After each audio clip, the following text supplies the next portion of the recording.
सुप्रभात विद्यार्थियों। हम कादम्बरी में चांडाल कन्या वर्णन पढ़ रहे हैं। कल हमने पढ़ा था चांडाल कन्या राजा शूद्रक के सभा मंडप में प्रवेश करती है। उसके आगे वृद्ध चांडाल पुरुष चल रहा है और उसके पीछे एक बालक हाथ में सोने के पिंजरे में शुक को लेकर प्रवेश करता है। आज जो हम गद्यांश पढ़ने वाले हैं उसमें चांडाल कन्या के सभी विशेषण हैं। वह चांडाल कन्या कैसे दिख रही है इसका वर्णन किया जा रहा है। असुर ग्रहीता अमृता अपहरण पृथक पटु विलासिनी वेशस्य श्यामतया भगवतो हरेरिवा अनुकुर्वन्ति। राक्षसों के द्वारा ग्रहण किया गया अमृता हरण, अमृत को हरण करने के लिए कृतक पटपटु मायावी चातुर्यवन स्त्री के स्वरूप का धारण करने वाले श्यामतया श्याम वर्ण वाले भगवतो हरेरिवा अनुकुर्वती मानो भगवान विष्णु का अनुकरण करने वाली संचारिणी मेवेंद्र नीलमणि पुत्रिका चलती फिरती मानो इंद्रनील नामक नीलमणि की बनी हुई पुतली के समान आ गुंफा अवलंबिना नील कंचुकेन आच्छन शरीराम। इंद्रनील नामक नीलमणि की बनी हुई पुतली के समान और आ गुंफा अवलंबिना घुटनों तक लटकने वाले नील कंचुके नीले कंचुक से आच्छन शरीराम ढके हुए शरीर वाली ऊपरी रक्तांशोक विरचित अवगंठुनाम ऊपर सिर पर लाल रेशमी कपड़े के द्वारा घूंघट निकालने के लिए नीलोत्पल स्थलीमिव नील कमलों की भूमि के समान निपतित संध्या तपाम संध्याकालीन धूप जिस पर पड़ रही हो एक कर्णावसक्त दंत पत्र प्रभा ज्वलित कपोल मंडलाम। एक कान में पहने हुए हाथी दांत के पत्ते की कांति से ज्वलित कपोल मंडलाम श्वेत हुए कपोल मंडल वाली उद्यत इंदु किरण छुरित मुखम में विभावरी। उद्यत यानी उदित होते हुए, इंदु चंद्रमा की किरणों से छुरित मुखिम प्रकाशित अग्रभाग वाली विभावरी में रात्रि के समान आ कपिल गोरोचन रचित तिलक तृतीय लोचनाम। आ कपिल अर्थात कुछ लाल पीले रंग का गोरोचना के द्वारा रचित तिलक तृतीय लोचनाम लगाया हुआ तिलक रूपी तीसरे नेत्र की शोभा को धारण करने वाली ईशानुचरित किरात वेशामीव भगवान शंकर के अनुचरित बाद में धारण किए गए अर्थात शंकर के द्वारा पहले किरात वेश धारण करने के पश्चात पार्वती के द्वारा किराती का वेश धारण करने वाले किरात वेशम में किरात नामक भील जाति के वेश वाली मानो भवानी में मानो भगवती पार्वती को अनिमेष लोचनो ददर्शः अपलक नेत्रों से देखा। यह जो क्रियापद है ददर्श देखा, यह क्रियापद पूरे गद्यांश के अंत में आता है। ऐसे जो कि सारा वर्णन चांडाल कन्या का है, ये सब विशेषण पद है और संज्ञा पद है चांडाल कन्या। ऐसी चांडाल कन्या को अनिमेष लोचनो ददर्श। राजा शूद्रक ने अनिमेष लोचन से देखा। आगे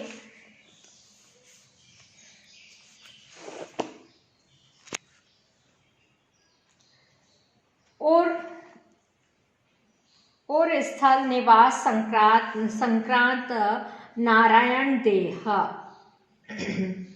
वक्षस्थल में अर्थात हृदय में निवास करने के कारण प्रतिबिंबित होने वाले नारायण भगवान विष्णु के देह प्रभा श्यामलताम, शरीर की कांति से श्याम वर्ण सांवली बनी हुई श्याम एवं मानो वह क्या है, लक्ष्मी के समान है, ऐसी चांडाल कन्या को देखा।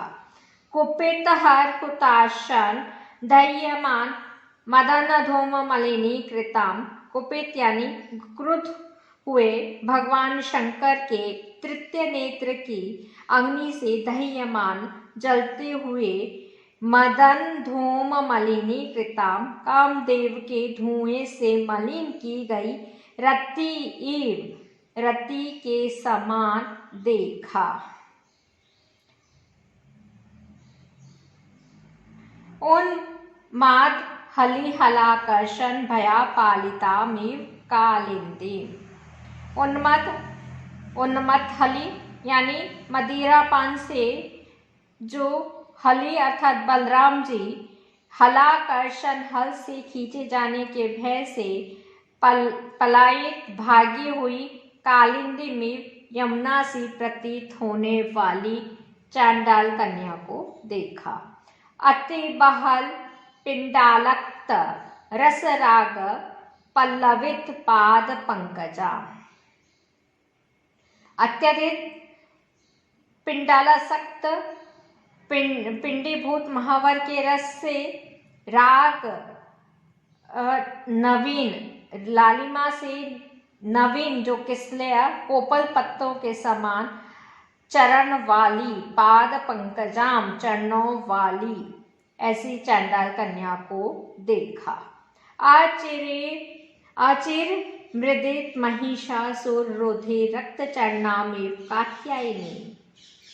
अचिर यानी शीघ्र ही अभी ही तत्काल ही मृदित मारे गए महिषासुर के रुधिर से रक्त चरणों वाली ऐसी कात्यायनी भगवती दुर्गा के समान उस चांडाल कन्या को देखा।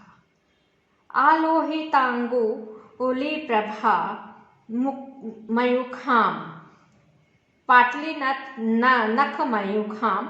आलोहित यानी अत्यधिक लाल, उंगली प्रभा पैरों की उंगलियों की कांति से पाटलित गुलाबी हुई, नख मयूखाम नाखूनों की कांति वाली ऐसी चांडाल कन्या को देखा। अति कठिन मणिकुट्टिम अस्पर्शम असह्यमानाम। अत्यंत कठोर मणिकुट्टी मणियों का बना हुआ फर्श स्पर्शम असह्यमाना स्पर्श को सहन न कर सकने वाली क्षिति तले पृथ्वी पर पल्लव भंगान एव मानो किसले के खंडों को निधाय रखकर संचरते में चलने वाली चांडाल कन्या को राजा शूद्रक ने देखा। यह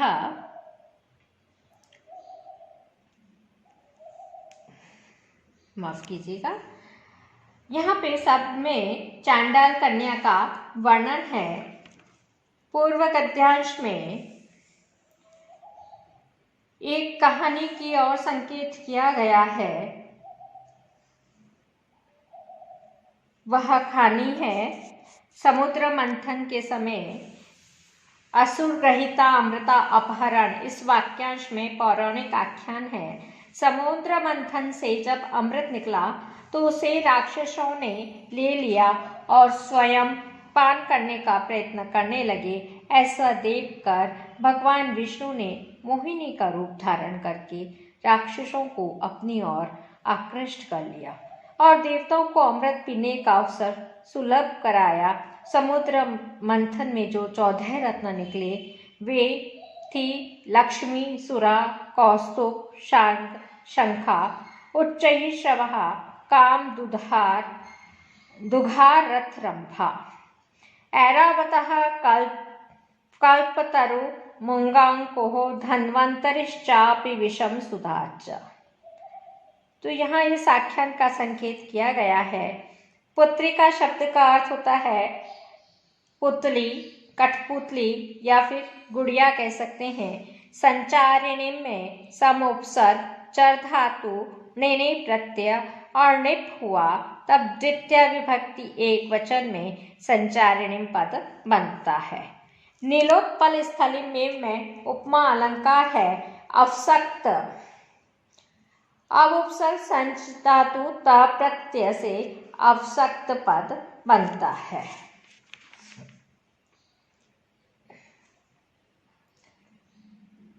आ कपिल भवानी इस वाक्यांश में उपमा अलंकार है जिसके मस्तक में गोरोचना का तिलक मानो तृतीय नेत्र की प्रतीति करा रहा हो। ऐसी चंडाल कन्या की उपमा किरात वेश धारिणी भगवती पार्वती से दी गई है। महाभारत की एक कथा की और संकेत है कि भगवान श्री कृष्ण के निर्देश पर पाशुपत अस्त्र प्राप्त करने के लिए जब अर्जुन ने तप करना प्रारंभ किया तो मुकदानव ने वराह जंगली सुअर का रूप धारण करके अर्जुन को मारना चाहा। भगवान शंकर ने भी अर्जुन की रक्षा के लिए स्वयं किरात का वेश धारण किया। शिव के पीछे ही पार्वती भी किरातिनी का वेश धारण करके वहां पहुंची और यहाँ पे वही कथा की ओर संकेत है।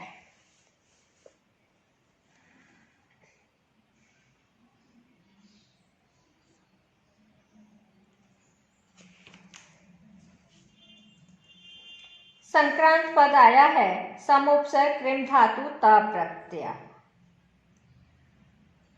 लक्ष्मी और चांडाल कन्या में सादृश्य वर्णन करने के कारण उपमा अलंकार है। लक्ष्मी का अपना गौर वर्ण त्याग कर श्याम वर्ण ग्रहण करने के कारण तद्गुण अलंकार है। इन दोनों अलंकारों का अंगांगी भाव संकर है। दह्यमान में दह धातु निच प्रत्यय और शानच प्रत्यय होने पर दह्यमान पद बनता है।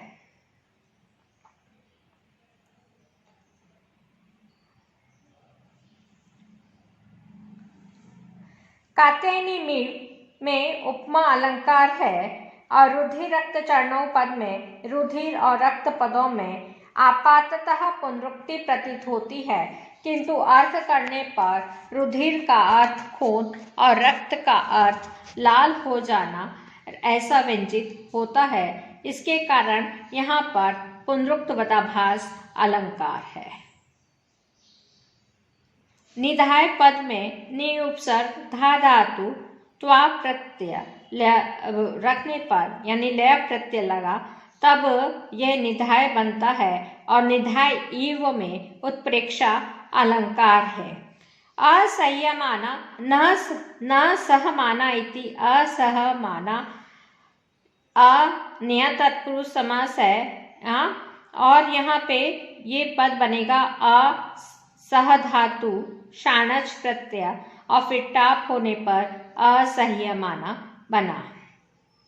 निधाय इव में उत्प्रेक्षा अलंकार है क्योंकि यहाँ पर गुलाबी रंग की नख किरणों को लाल वर्ण के किसलय खंड के रूप में संभावित किया गया है।